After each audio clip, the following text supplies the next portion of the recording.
Out. Nah, Baik, Iya. ya, oke. Kita lanjut. Assalamualaikum warahmatullahi wabarakatuh buat yang baru bergabung di rekaman. Jadi ini apa namanya? Tadi kita baru bahas tentang collection dan dokumen ya. Selanjutnya kita sebenarnya ini saya ingin masuk ke query. Di sini saya jelasin sedikit tentang query. Jadi kalau kita nge-query ya, kalau di SQL kan kita nge-query tabel ya. Kalau di sini kita nge-query satu dokumen. Kalau di SQL kita bisa nge-query, kita bisa memilih gitu apa yang kita query. Misalnya cuman satu atau dua kolom saja gitu. Kalau di sini saat kita query maka kita akan mengquery apa namanya seluruh dokumen di dalam satu collection. Nah, dulu ya kita nggak bisa mengquery across sub collection. Jadi misalnya kita bisa nge-query di dalam sub collection ini ya, tapi kayak menggabungkan semua ini kita nggak bisa gitu. Jadi katakanlah misalnya gini, misalnya di sini apa namanya di sub collection ini ya, semua dokumennya punya apa namanya punya tanggal misalnya gitu. Dan kita mau nge-query semua sub collection ini yang tanggalnya lebih dari hari ini misalnya lebih dari suatu tanggal misalnya seperti itulah kita nge-query. Kalau dulu kita nggak bisa nge-query semuanya, tapi kalau sekarang bisa. Kalau dulu query-nya hanya per sub collection ini, kalau sekarang bisa di seluruh sub collection, provided that nama sub collection ini sama dan tentunya field-nya harus sama. Query whole document seperti yang saya jelaskan tadi, jadi tidak ada partial query. Jadi kalau dokumen kita besar gitu ya semuanya akan terquery. Ini pertanyaan Mas On tadi shallow query. Jadi kalau kita nge-query atau meread ya satu dokumen ya sub collection-nya tidak terbaca. Ini kelemahan yang real time database itu yang apa namanya database-nya Firebase sebelumnya yang pokoknya bawahnya itu kebaca semua dia.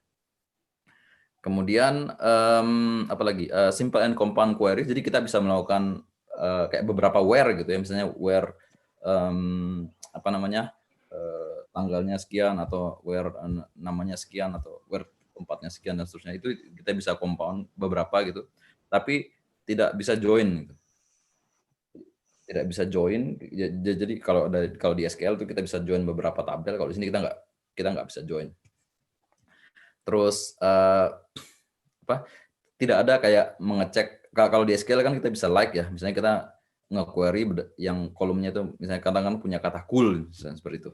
Kalau di sini kita nggak bisa, ya itu harus apa namanya, harus ada mungkin apa namanya mengintegrasikan dengan mekanisme lain yang untuk melakukan search gitu, yang eksternal gitu.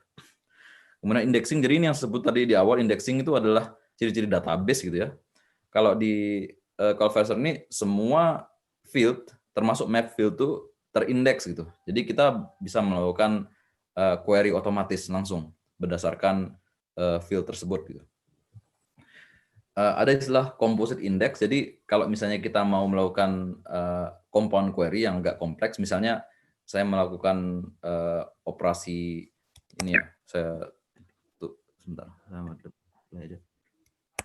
misalnya di sini ini kan ada apa query operatornya, misalnya saya ada melakukan equal to, terus kemudian di field lain saya melakukan less than gitu, maka kita harus bikin composite index gitu ya.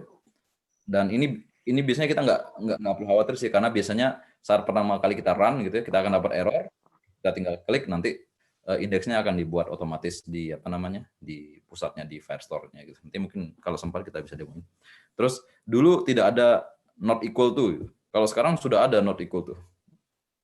Ini yang saya bilang tadi, Firestore ini cukup berubah gitu ya, cukup apa banyak perubahannya gitu. Jadi kalau dulu kita nggak bisa melakukan operasi not equal, sekarang bisa. Kemudian tidak ada or secara natural di sini karena alasan ya karena implementasi lah gitu. Tapi untuk or yang bisa kita lakukan adalah kita ada beberapa teknik gitu. Misalnya kita pakai kalau di sini ada namanya array contains ya, atau sorry array contains any misalnya. Misalnya kita bisa query berdasarkan isi suatu array itu. Atau kita bisa melakukan dua kali query terus kemudian digabung. Ya ini operasi. Jadi untuk melakukan query kita pakai where ya, kemudian apa namanya, ini operasi-operasinya yang bisa kita lakukan. Ada pertanyaan kira-kira? Atau mau demo sedikit? Oke, demo. Demo sedikit ya. Nah, contoh simpelnya aja gini, kita punya student ya, student 1 GPA, oh ya, kita tambahin aja lah infonya student 2 ini. Katakan student 1 biar buat query ya. Semester 1 misalnya. Student 2.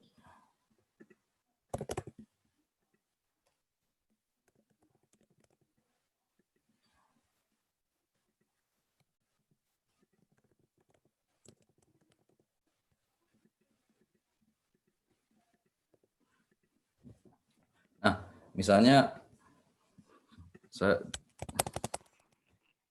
untuk melakukan query ya, kita pakai where ya. Where.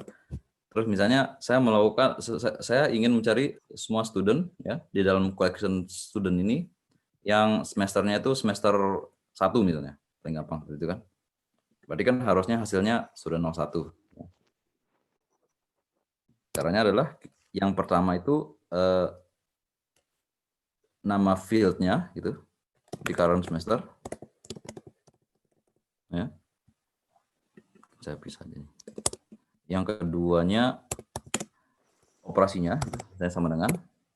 Yang ketiga operan yang keduanya. Misalnya kita ingin nyari yang current semesternya semester 1. Ini ya. Tapi ini aja tidak cukup hati-hati karena tetap kita harus get. Dan get ini adalah apa namanya, operasi asinkronus, jadi kita harus await dan kita assign saja di variabel namanya res. Coba ya. Terus ini saya singkat aja. Nah, ini sedikit agak rumit tapi ya,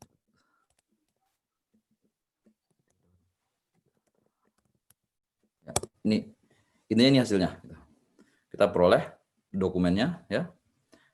Tadi query saya adalah cari cari semua student ya, dokumen student ya. Sorry, mana? Yang ini sorry. Yang current semesternya 1. Maka di sini saya akan peroleh hasil, ada satu hasil ya, satu hasil gitu. Yang ini berarti, yang semester 1 yang ini ya, betul.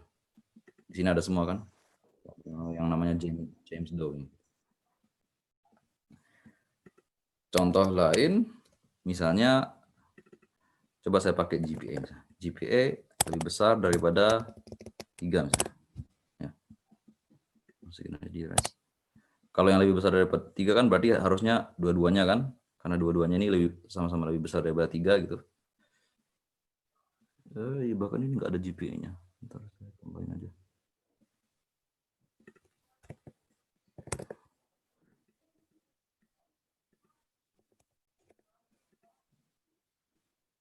Ya, betul. Berarti ya dapat. Nah, kita punya 2 hasilnya di sini. Yang pertama ini yang student kita yang ini yang student 2 ya. Terus ini yang student 1.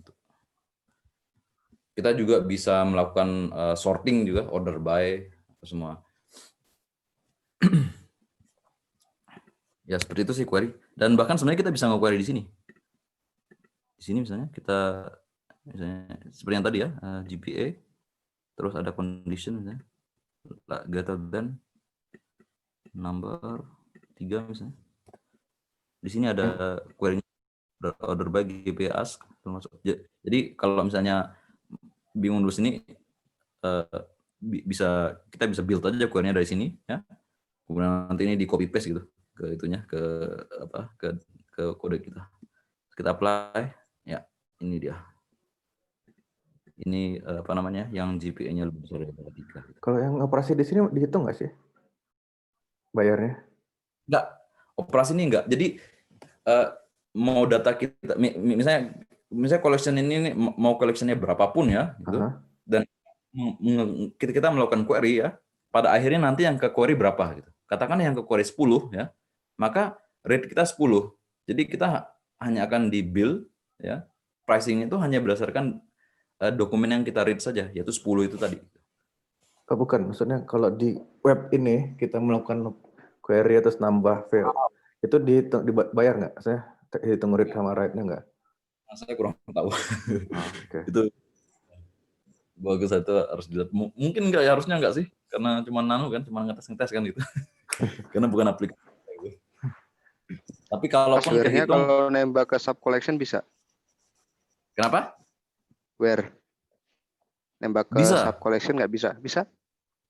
Bisa. Karena seperti itu tadi, kita nge-query itu kan query collection ya.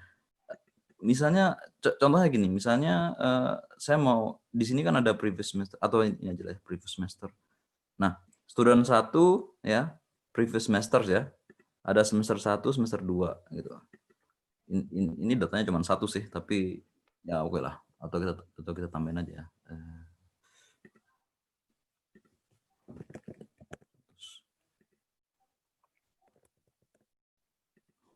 Ngawur.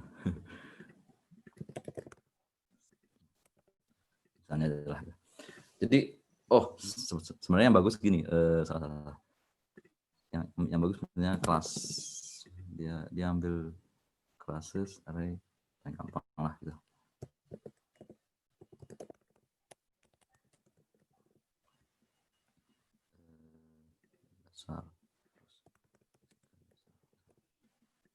Semester 2 katakanlah dia ambil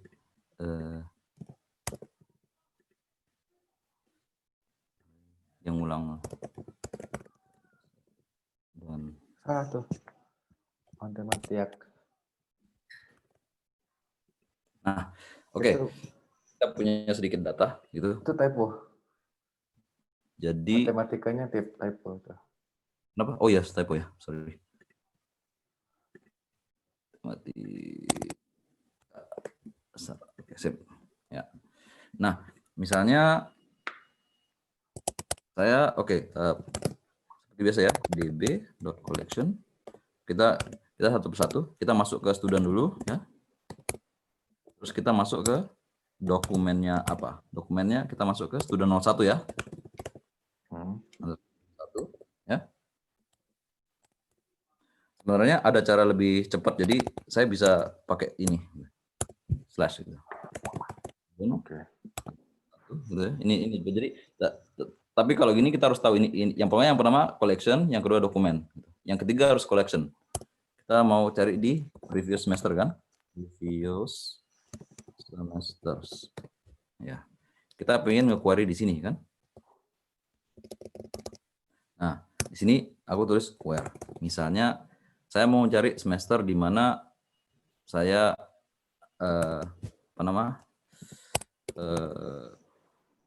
kelas ya. Di kelas saya itu, ini coba kita pakai array contents ya, array contents ya. Dia ada matematika dasar misalnya. Matematika dasar. Bener nggak ya? Mudah-mudahan bener sih.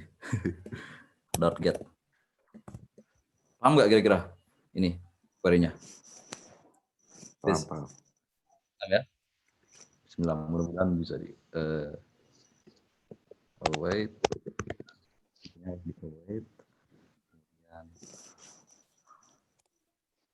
Oke, bisa. Saya ke rest.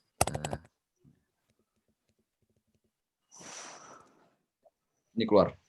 Jadi ini keluar karena di semester 1 dan semester 2 ya, kelas kita ngambil matematika dasar, berarti keluar 2 semester gitu. Keluar dua-duanya gitu. Ini sayangnya ID-nya nggak ada sih gitu. Tapi sebenarnya kita bisa akses ID-nya, cuman di sini saya cuma nampilin datanya doang gitu. Jadi 2 semester ini akan ke query. Udah makan roti? Apa udah masuk nasi? Kalau saya cuman fisika dasar doang ya, fisika dasar, berarti harusnya yang keluar yang semester 1 yang ada status happy ini gitu. Harusnya yang keluar 1 ya. karena ini dia ada kelasnya fisika dasar seperti itu. Jadi ini kalau nge-query sub collection. Nggak, berarti dokumen yang pertama nggak bisa di query Mas ya? Dokumen yang awal, yang student yang 1. Kalau ini kita where-nya di sub collection gitu, nggak bisa ya? nggak bisa. Kita where-nya itu harus di student kalau kita mau nge-query student. Ini kan ya. Oke, iya, where-nya itu. Student. Ya, where-nya itu Oke. harus di student. Kalau ini kan where-nya di semester. Intinya where itu harus di collection gitu. Dokumen, iya. Iya betul. Pokoknya kalau kita manggil where ini ya, ini harus di collection. Saat ini kan kita student ya, Di collection, bener. masuk ke dokumen ini satu, masuk ke sub collection previous semester. Nah, seterusnya. Iya. Oke. Ya, seperti itu sih query. Karena waktunya singkat, saya agak kebut ya, kita punya mungkin 15 menit lagi, atau bahkan 12 menit lagi. Boleh ya lanjut ya? Nanti bisa dicoba sih query-query-nya gitu. Jadi query operatornya gitu. Ini demo yang tadi. Nah, ini saya mau bahas tentang data modeling teknik gitu. Ini sebenarnya saya sudah bicarain juga tadi. Bagaimana kita menstrukturkan data, tentunya berdasarkan pertimbangan itu tadi, pricing, development, sama user itu tadi. Yang pertama tekniknya istilahnya itu embedding gitu. Jadi yang seperti saya sudah didemokan tadi, ibaratnya kalau ini kan contohnya restoran ya, kalau tadi kita ada kayak student gitu, kemudian semesternya itu pakai map atau pakai array, itu masuk di dalam dokumen sini. Jadi dalam satu dokumen tuh semua informasinya di sana. Kekurangannya ya seperti yang disampaikan tadi juga, bahwa kalau misalnya kita cuma pengen namanya doang gitu ya, semuanya ini akan kebaca. Semuanya ini akan kebaca gitu. Memang kelebihannya read-nya cuma satu, tapi kekurangannya adalah datanya jadi gemuk. Kemudian yang kedua, bucketing ya. Kalau bucketing ini kita kayak memecahkan gitu. Misalnya di kasus ini ya, kalau ini tadi nama restoran sama reviewnya itu di satu, ini kita pisah gitu. Pisah bisa di dalam collection yang berbeda ya. Jadi ini ini kita punya dua collection di sini, reviews dan restoran. Reviews ini juga bisa sub collectionnya restoran.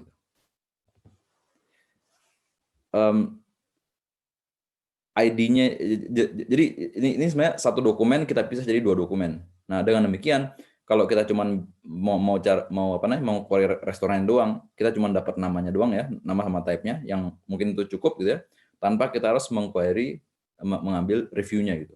Giliran kita mau mengambil review, baru kita nge-read dari collection review ini. Gitu. Tentunya ini ID-nya nanti ini bisa sama gitu ya, bisa sama gitu. Jadi kita bisa nge-query berdasarkan ID yang sama untuk dua collection ini gitu. Kemudian yang ketiga sub collection yang sudah kita bahas juga gitu. Ini kalau di sini contohnya misalnya kita punya punya restoran ya gitu, dan setiap restoran ini dokumennya punya sub collection. Kalau kita mau cari review untuk restoran tersebut, kita tinggal panggil aja sini, query aja nih collection untuk collection restoran ya, rest 1 2 3 ini nama ID-nya misalnya. Terus review ini nama sub collection-nya, terus kita akan dapetin semua ini. Kemudian root collection. Nah, root collection ini tadi seperti sebenarnya mirip dengan RDBMS. Jadi kita di reviews ini gitu ya, di collection reviews ini kita ada field gitu. Kayak semacam foreign key yang berisi ID restoran ini gitu. Jadi misalnya saya ingin mengquery review untuk restoran yang ID-nya 1 2 3 ya. Maka di sini di reviews ini ada field namanya restoran ID. Nah, misalnya saat saya memanggil ini gitu, saya melakukan query untuk reviews ya, collection reviews yang restoran ID-nya sesuai dengan restoran saya, maka dia akan mengembalikan reviews yang dari yang sesuai dengan yang saya inginkan. Sebenarnya root collection sama sub collection ini sekarang mirip, karena sub collection ini kita bisa mengquery di semua sub collection-nya gitu. Kalau dulu kan kalau dulu nggak bisa gitu, cuman sub collection satu aja gitu ya. Sekarang kita bisa query istilahnya sub collection group. collection group. Kita bisa query di semuanya. Oke, ini sebenarnya kita udah bahas juga dari, jadi bisa lanjut aja gitu. Kemudian ini kita coba bahas mengenai gimana caranya memodel relationship one to one gitu. Kalau untuk one to one, caranya tekniknya adalah dengan teknik 1 dan 2 tadi, embedding atau bucketing. Kalau embedding gampang ya, misalnya kita punya collection user ya, ini dokumennya, ID-nya dokumen user 1 gitu. Kemudian katakanlah dia punya data hobbies, ya hobbies ini kita masukin aja di dokumen yang ini. Ini embedding. Kalau bucketing, salah satu tujuannya kenapa kita memisahkan ya data ini, bisa jadi karena alasan security. Misalnya ini sebenarnya informasi yang sama, ini nama ID-nya sama, user_1 ya. Tapi di sini mengandung informasi yang umum, yang katakanlah bisa diakses dari publik gitu. Sementara di sini di collection account ini gitu ya, yang mengandung informasi yang lebih sensitif, misalnya kontaknya dia, ada email, ada phone address, ada total sales dan sebagainya gitu. Kalau semua ini kita masukkan di sini ya, maka katakanlah saat aplikasi kita mendisplay profil umumnya si user, data ini akan kebaca semua gitu. Dan bisa saja nanti dilihat sama kliennya gitu. Jadi salah satu alasan kita untuk memisahkan seperti ini juga adalah untuk alasan security. Jadi ini. Jadi paham ya. Jadi kalau misalnya saya ingin mencari semua informasinya, mengquery semua informasi ya, saya tinggal cari aja dokumen user 1 ya, ID user 1 di collection users sama user 1 di account. Terus saya gabungin. Itu yang one to one relationship. Kalau one to many sepertinya gimana? Tapi di kode kita kan, bukan di query. Iya, di kode kita. Ya, di kode kita. Jadi kita melakukan, jadi db collection.doc db collection ya, db.collection users ya, .doc user 1 misalnya. Terus db collection account .doc user 1. Nanti kita akan dapetin. Nah, jadi tentu saja kita jadinya nge-read 2 dokumen ya. Ini instead of 1 kita read 2 dokumen, tapi nggak apa-apa, itu kan untuk security, cuma nambah 1 extra read gitu. Nah, itu seperti itu. Itu one to one relationship. Kalau one to many bisa semuanya sebenarnya gitu. Kalau misalnya one to many itu one to sedikit gitu ya, cuman sedikit gitu, kita bisa pakai embedding. Dan misalnya kayak apa ya? Misalnya kayak hobbies misalnya seperti ini kan cuma sedikit, atau dalam map gitu misalnya. Kalau one to many kita juga bisa pakai bucketing. Jadi bisa saja di sini kayak misalnya di sini informasi user utamanya, terus di sini kayak sebenarnya mirip kayak ini sih, mirip kayak ini. Ini sebenarnya one to many kan, satu restoran punya banyak reviews gitu. Terus kemudian kalau one to many-nya misalnya reviewnya banyak banget ya, sebaiknya kita pakai sub collection atau root collection ya. Karena misalnya asumsinya misalnya satu restoran punya banyak banget review, misalnya sampai ribuan gitu. Kalau itu kita masukin dalam satu dokumen kan, atau bahkan ya entah itu embedding atau bucketing, maka datanya akan terlalu banyak gitu. Dan bisa jadi ada limit 1 megabyte itu gitu. Ya. Sampai sini jelas ya, kalau one to many sepertinya kita udah sering lihat gitu. Nah, yang menantang ini sebenarnya modeling many to many gitu. Kita punya berapa waktu lagi sih? 4 menit ya. Mudah-mudahan cukup. Jadi saya pakai studi kasus saja gitu. Contohnya gini, kalau tadi studi kasusnya kan restoran sama reviews ya gitu. Kalau sekarang kita mau modelkan many to many restoran sama users. Jadi ada 2 collection, ada collection restoran sama collection users gitu. Nah, untuk many to many ini contoh kasusnya adalah user itu punya list favorite restoran dia gitu. Jadi contohnya kita ingin membangun list favorites gitu ya. Ini kan many to many karena satu user bisa punya punya banyak restoran gitu di dalam listnya, dan satu restoran pun ya bisa di favorit sama banyak user. Paham kan? Karena dia many to many, maka kita nggak bisa misalnya menjadikan user ini sub collection-nya restoran ataupun menjadikan restoran ini sub collection-nya user gitu. Nah, gimana caranya? Di sini tuh ada beberapa solusi gitu. Kita lihat yang pertama gitu. Solusi yang pertama, jadi di dalam dokumen user ini ya, kan tujuan kita untuk mendisplay apa namanya? Mendisplay favorite restorannya dia gitu ya. Jadi ini collection user ya, yang biru ini dokumen. Jadi di sini kita punya array favorites, array atau map lah, terserah sebenarnya, yang berisi ID-nya gitu. Jadi saat kita apa namanya ingin mengquery, ingin katakanlah di app kita gitu ya, kita ingin menampilkan daftar favoritnya, kita baca favorit ini ya, ini kan isinya banyak. Terus kita harus nge-query apa namanya ke restoran gitu ya, ke collection restoran, semua restoran yang ID-nya di sini gitu. Ini dan seterusnya.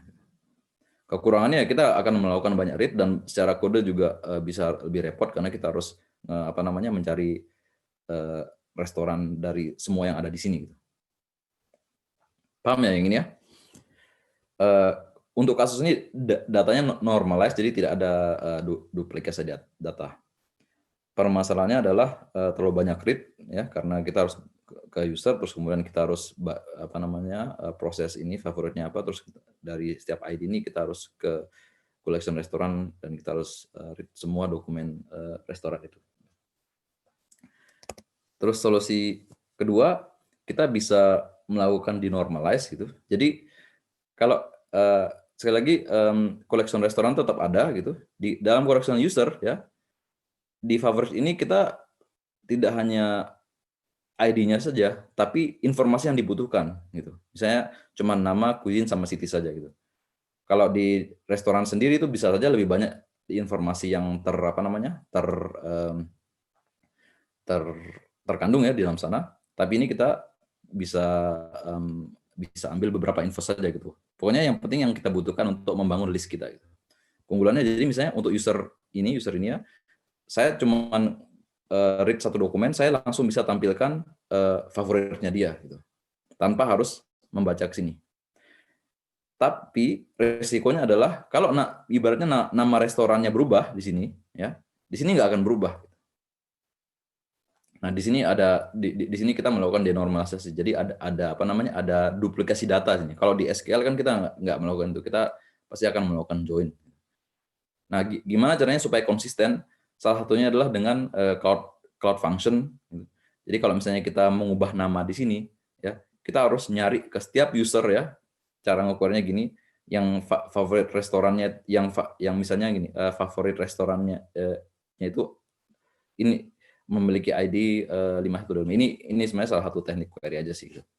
Terus kita harus masuk ke semua dokumen user ya yang membuat dia apa, yang memfavorit dia. Terus kita harus ubah misalnya namanya di sini untuk semua user itu. Jadi agak repot memang, tapi pertimbangannya adalah sesering apa ini terjadi, kan jarang kan gitu nama restoran itu berubah misalnya.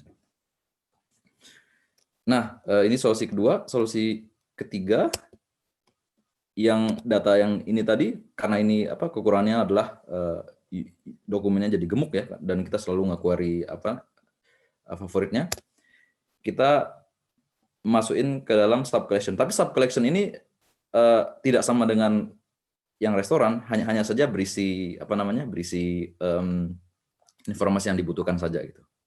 Ya.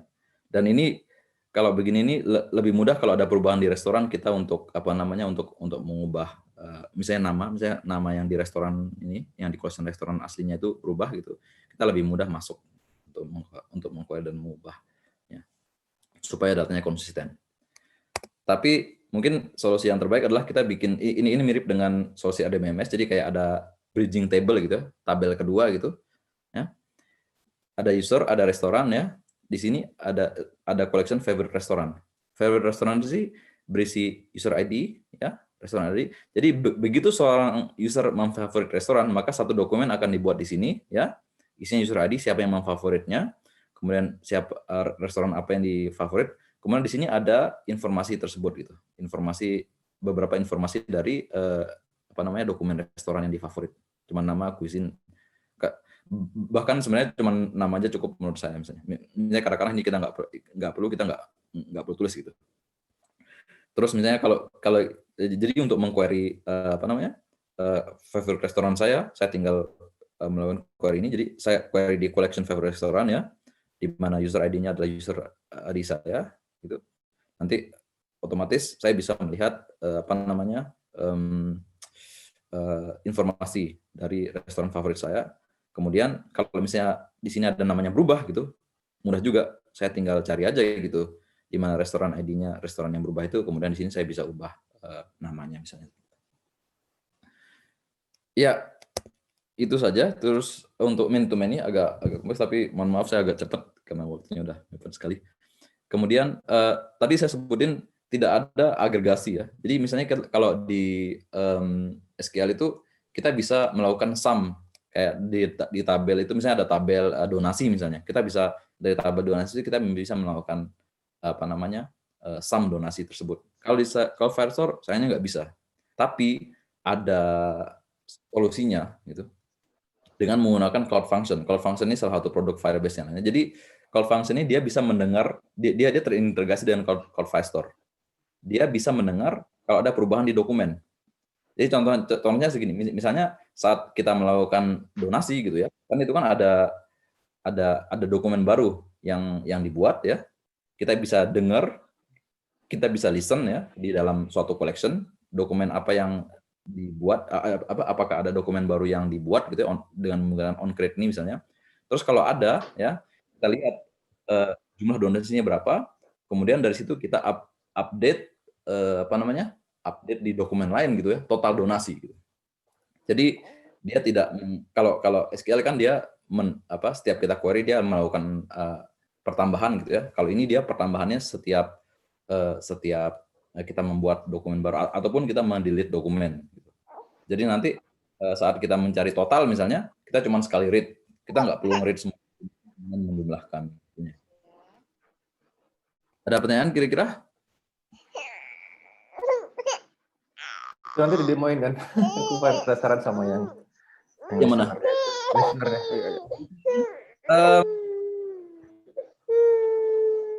Saya nggak punya demo, tapi ada sedikit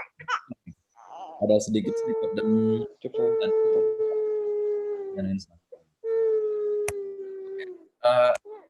ya ini mungkin semi demo lah, karena waktunya juga sudah sedikit dan jadi kita desain data model untuk case study ini. Jadi aplikasi crowdfunding namanya Weekend gitu. Requirement-nya adalah user bisa memberikan donasi pada project gitu ya. Ini fungsi utamanya. Gitu. User bisa lihat semua list donasinya dan total donasinya. Gitu. Di project juga bisa melihat siapa saja yang berdonasi ke dia, gitu ya. Dan juga total donasi yang dia terima. Kemudian ada fitur lain, ada live ticker. Gitu. Live ticker. Jadi kadang-kadang ada live informasi yang diupdate kan. Jadi misalnya yang terkini gitu, misalnya contohnya James tuh has donated 550 euros untuk pembuatan galon. Jadi misalnya kita bisa melist 10 yang terkini misalnya di aplikasi kita. Nah, ini bagaimana cara kita mendesain. Jadi ini kan bagus kan ada many to many, ada aggregate, dan banyak sebenarnya studi kasus juga yang mirip seperti ini. Misalnya seperti following atau likes atau sebagainya gitu. Yang variasinya gitu ya. Mau langsung ke solusi atau kira-kira ada yang punya ide? Mungkin? Bakal banyak bridge table ini ya. Bridge collection. Betul sekali, pakai bridge. Kemudian agregatnya kira-kira pakai apa nanti kita?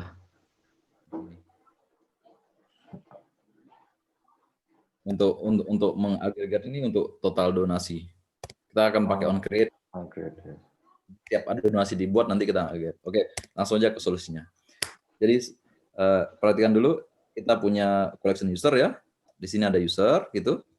Ada namanya, ya, ada ID-nya. Terus di sini ada total donasinya. Ini supaya kita bisa melihat total donasinya dia kan. Dia sudah donasi berapa secara total gitu untuk semua proyek. Kemudian di sini ada project juga ya. Dan namanya, deskripsinya sekarang tambahan aja gitu.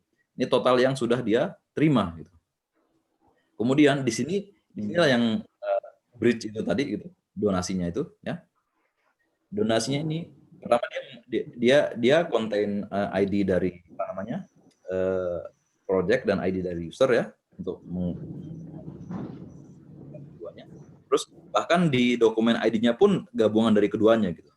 Ini nanti untuk memudahkan juga untuk mengambil gitu. Misalnya saya ingin berapa donasi yang dilakukan oleh user A untuk project B misalnya. Gampang, saya tinggal query dokumennya langsung gitu kan, tanpa harus pakai where ini. Memudahkan itu. Dan juga untuk function juga nanti. Betul. Nah, disinilah amount-nya. Nah, di sini saya kasih info tambahan. Di sini ada apa namanya? Ada denormalisasi data juga. Jadi James Doe ini ya, ini kan sebenarnya ada di sini gitu. Tapi ini ada duplikasi data. Cuman asumsi saya adalah James Doe ini nggak bakal berubah gitu. Namanya dia nggak bakal berubah namanya. Jadi ini aman. Pun nama project pun sama. Jadi inilah yang memungkinkan saya untuk mengimplementasi ini live tickernya ini. James Doe had donated 50 euros to Pembuat Galon.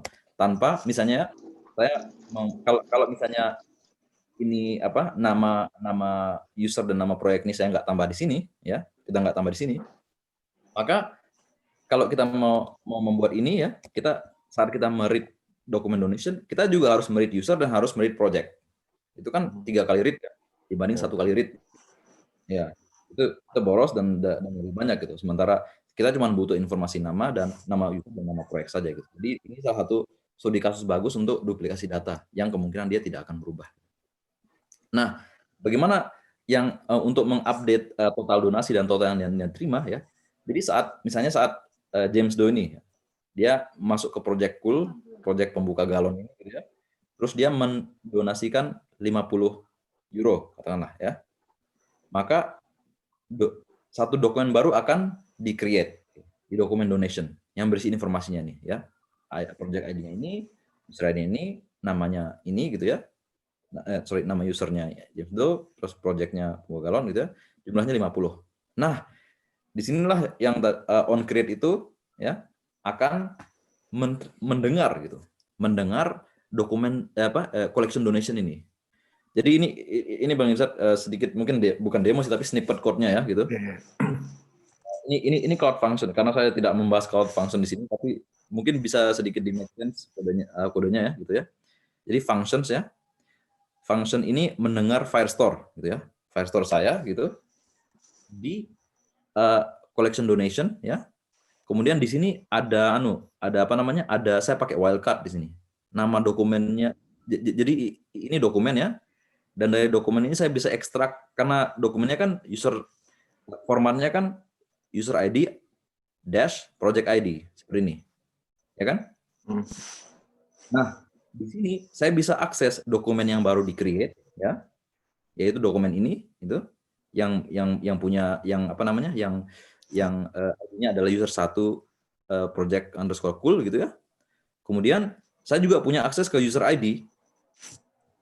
Jadi karena saya punya user ID, saya bisa mencari dokumen ini dan mengupdate total donation-nya dengan value 50 ini. 50 ini ya.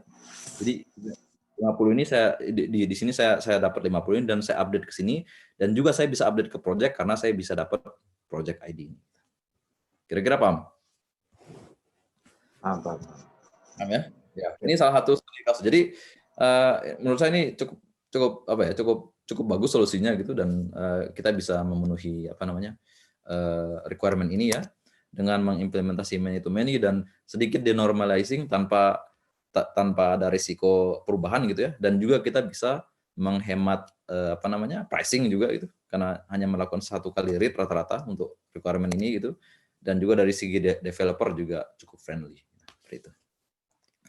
Nanti kalau misalnya ke fireship.io itu banyak studi kasus misalnya kayak yang paling susah itu kayak Twitter misalnya gimana menampilkan feed terkini dari teman-temannya yang di follow gitu. Kemudian ini ada sedikit artikel ya gitu how not to get 300k bill from Firebase. Jadi ceritanya ada situs crowdfunding ya dia dapat 30.000 gitu bill dari Firebase gitu. kalau teman-teman mengerti implementasi kita seperti ini, mungkin harusnya bisa mengerti kira-kira permasalahan yang dialami sama perusahaan ini apa gitu. Kenapa dia bisa dapat 30.000. Tapi bisa dilihat beritanya gitu, atau di Google aja langsung. Ya, selebihnya ada banyak tentunya yang bisa kita bahas ya. Security ini sangat penting untuk aplikasi yang komplit. Kemudian cloud function sedikit kita singgung tadi, bisa integrasi sama CloudFactor. Kemudian real time, ini belum sempat saya bahas, tapi walaupun ini ada real time database, tapi CloudFactor ini juga real time. Jadi kita bisa listen to changes dari dokumen kita ataupun changes dari query gitu, atau collection. Kemudian ada juga integrasi dengan cloud storage gitu. Baik, demikian dari saya. Mohon maaf terakhirnya agak cepat, tapi karena waktunya terbatas gitu dan mungkin udah lewat. Kalau ada yang mau diskusikan atau habis ini mungkin sesi bebas, silahkan. Saya kembalikan ke moderator. Assalamualaikum warahmatullahi wabarakatuh. Waalaikumsalam warahmatullahi wabarakatuh. Ya, karena moderator sudah kabur, jadi digantikan Pak Persidangan. Ya, dia kan cuma sampai jam berapa tadi katanya? Oh iya betul. Ya, sangat berguna kayaknya. Soalnya terutama yang masalah bridge itu, jadi buat semangat untuk mikirin nimbrung lagi. Saya juga ya. Lumayan karena memang memang data modeling ya memang karena nggak terbiasa aja sih gitu, dan memang kita ya butuh sedikit step buat dan coba-coba buat ngedesain solusinya. Betul. Ya maksudnya karena kebiasaan itu tadi kan seperti disebut di awal juga kan, karena kebiasaan dengan yang relasional, jadi mikirnya itu selalu relasional gitu kan, jadi harus butuh banyak effort untuk bisa mikirin pola pikirnya ke sini ya, ke Firebase ini. Ya mungkin juga mudah-mudahan bermanfaat juga bagi HP sama Windows kalau ada proyek nanti bisa pakai ini. Oh ya, itu juga penting, itu yang artikel tadi itu bisa dikirim nggak linknya? Dia dikasih solusi nggak? Biasanya dia sebutkan masalahnya apa, terus solusinya harusnya seperti apa, disebutkan nggak? Dia enggak, tapi kalau dari fireship.io ada gitu. Nanti saya kirimin di di grup IT. Lumayan juga kan, tapi dia udah sampai 22 juta ya. 20 juta ya. Kalau kata si Glenn dari fireship.io ini, kalau kita implementasinya pakai agregat pakai Creative Green ya gitu ya. Jadi pakai agregat seperti itu, dia instead of 30.000 mungkin biayanya jadi $25 aja gitu. Oh gitu, serius? Karena mungkin dia selalu agregasi ya, dia kan setiap kali dia buka page dia selalu ambil semua dokumen terus dijumlahin gitu ya. Dia baca semua donation untuk itu, terus dia jumlahkan. Jadi setiap user refresh, bayangin ya, setiap user misalnya kalau saya mau jahat sama dia, saya refresh aja berkali-kali gitu. Itu 20 juta read berarti ya, 20 juta read gitu ya. Iya betul. 20 juta. Pokoknya setiap itu misalnya udah buat proyek itu ya, katakanlah ada 1.000 donasi lah gitu. Saya refresh, maka ada 1.000 read karena caranya dia adalah dia nge-read itu terus dia jumlahkan, dan dia jumlahkan pun di klien gitu. Dan itu ketahuannya dari dia awalnya, loh kok lambat gitu. Terus tiba-tiba 1.000. Ya misalnya kasus-kasus gitu juga menarik sih sebenarnya. Karena bayangin kan, misalnya semakin banyak donasi, katakanlah donasi jadinya 10.000 gitu. Kan 10.000 read kan lama kan? Ya. Belum habis sum di front end-nya gitu, apalagi kalau dokumennya gede lagi. Ya. Jadi itu sangat ini contoh ya tadi, sangat mungkin dari sisi developer bisa menguntungkan gitu ya, mana tadi ya data modelingnya mungkin dari sini atau biasa-biasa ya, tapi sangat merugikan user gitu, banyak data yang di load gitu, dan sangat merugikan dari pricing juga gitu. Tapi pola pikir relasional di sini bisa merugikan ya. Karena kan kita kalau relasional kita selalu ambil semua terus dijumlahin gitu kan. Ya. Tapi kalau nggak salah sih Bang, seingat saya Google tuh baik hati, jadi mereka mungkin jelasin Google, oh kita nggak sengaja gini, kita kan startup gini, terus mungkin didengar gitu ya sama Google, dan oke lah kita kasih macam pengecualian gitu, kalau nggak salah ya gitu. Tapi pasti mereka mendapat pelajaran berharga dari problem ini gitu. Ya, oke, mantap lah. Windu gimana kabarnya? Pengantin baru. Oh lagi jalan mungkin ya. Ah, ya.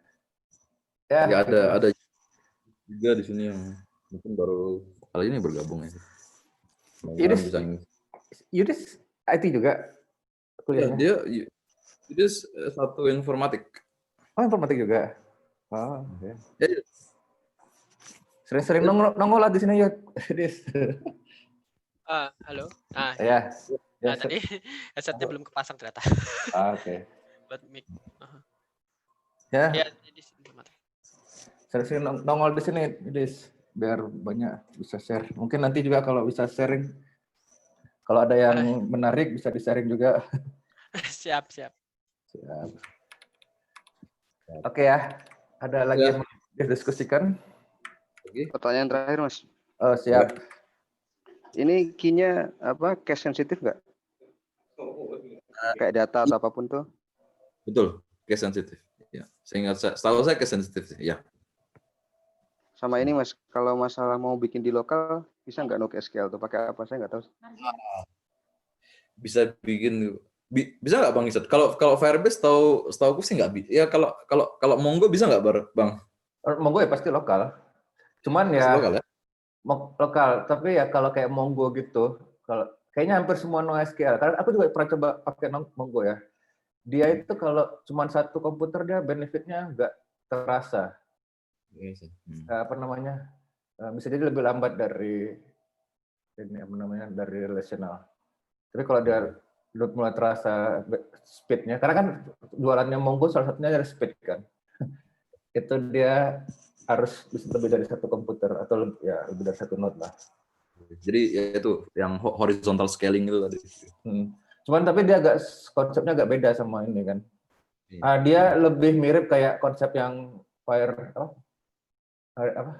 ya real time database yang awal itu. Dia semuanya satu dokumen dianggap satu dokumen. Dianggap satu dokumen. Terus ada tree gitu ya. Ya. Tree node. Tapi intinya enggak root collection sama sampai yang dokumen pertama itu Mongonya. Dia nggak ada sub collectionnya. Iya betul. Oke. Tapi nggak tahu kalau udah berubah sekarang ya. Tapi itu aku udah berapa tahun yang lalu aku terakhir pakai Mongo itu. Iya. Kalau ya memang Fish kalau Firebase itu memang apa ya? Memang untuk pengguna app mobile sama web sih utamanya gitu. Jadi asumsinya selalu terkoneksi. Dan sebenarnya At least dia kan juga kayak testingnya itu, Mas, development-nya sih. oh buat developernya iya sih. Iya. Dia tuh ada simulator namanya Firebase Simulator gitu. Kalau nggak salah, iya coba cek ada kayaknya Firebase. Jadi di Firebase Tool itu kalau install coba cek Firebase Simulator gitu. Jadi itu kayaknya bisa kita mungkin melakukan minimal ngetes lokal gitu. Tapi saya kurang tahu apakah itu untuk Firestore juga atau cuma cloud function ya. Tapi bisa dicek sih nanti.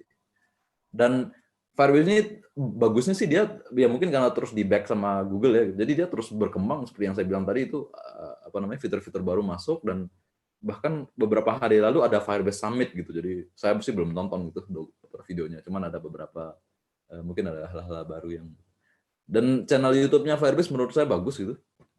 Dia cukup informatif gitu, untuk belajar teknologinya.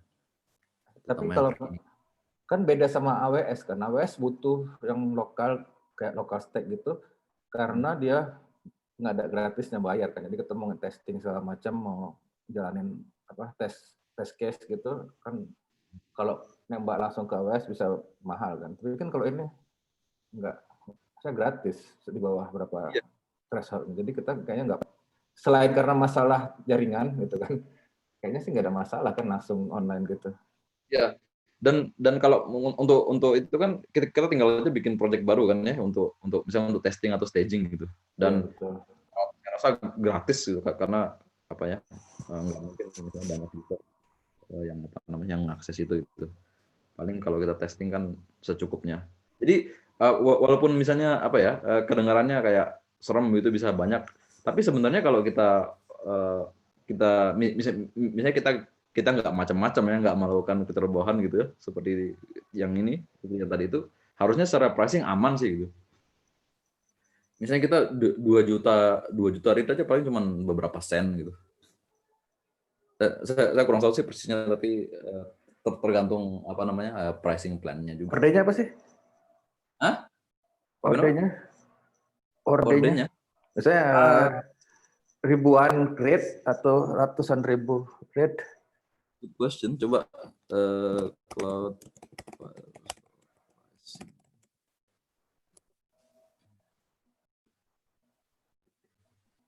bukan ini, ya betulnya. Mana nggak sih? Itu tetap tadi, tadi. Bukan ini.